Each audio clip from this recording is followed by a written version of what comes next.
एक सेठ से लक्ष्मी जी रूठ गई। जाते हुए बोली, मैं यहां से जा रही हूं, अब मेरी जगह नुकसान आएगा, तैयार रहना, और अगर तुम जाते जाते मुझसे कुछ मांगना चाहते हो तो बोलो। सेठ बहुत समझदार था, बड़ी विनम्रता से बोला, माता नुकसान आ रहा है तो आने दीजिए, बस मुझे आप एक वरदान दीजिए कि मेरे परिवार में हमेशा सुख शांति बनी रहे। लक्ष्मी जी मुस्कुराई, तथास्तु कहा और वहां से चली गई। अब उस सेठ की 4 बहुएं थी। कुछ दिनों बाद सबसे छोटी बहू खिचड़ी बना रही थी। उसने खिचड़ी में नमक डाला और अपने काम में व्यस्त हो गई। तभी दूसरी बहू आई और उसने खिचड़ी को बिना चखे ही और नमक डाल दिया और वो भी अपने काम में व्यस्त हो गई। ऐसे एक एक करते तीसरी और चौथी बाकी की 2 बहुएं भी आई, उन्होंने भी खिचड़ी को बिना चखे ही उसमें नमक डाल दिया। अब रात को सबसे पहले सेठ खाना खाने बैठा।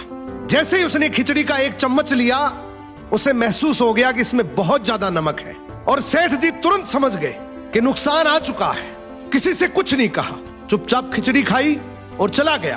अब सेठ के बाद खाना खाने की बारी आई सबसे बड़े बेटे की। बेटे ने खिचड़ी का 1 निवाला लिया। उसने परिवार वालों से पूछा, पिताजी ने खाना खा लिया?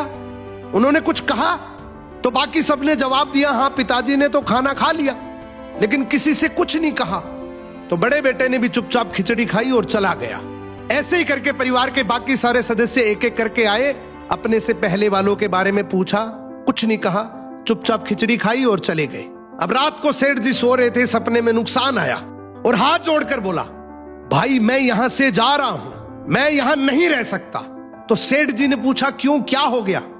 नुकसान बोला, तुम सबने मिलकर 1 किलो नमक खा लिया, पर मजाल है कोई किसी पर नहीं चिल्लाया, किसी ने गुस्सा नहीं किया, सब शांत रहे।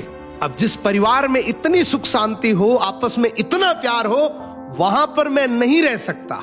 निष्कर्ष कि जिंदगी है तो उतार चढ़ाव, दुख सुख, फायदा नुकसान सब चलता रहेगा, लेकिन जिस परिवार में आपस में लोगों में प्यार है, सुख शांति है, छोटे में आदर, बड़े में बड़प्पन है, उस परिवार का कोई नुकसान, कोई आपदा कुछ नहीं बिगाड़ सकती।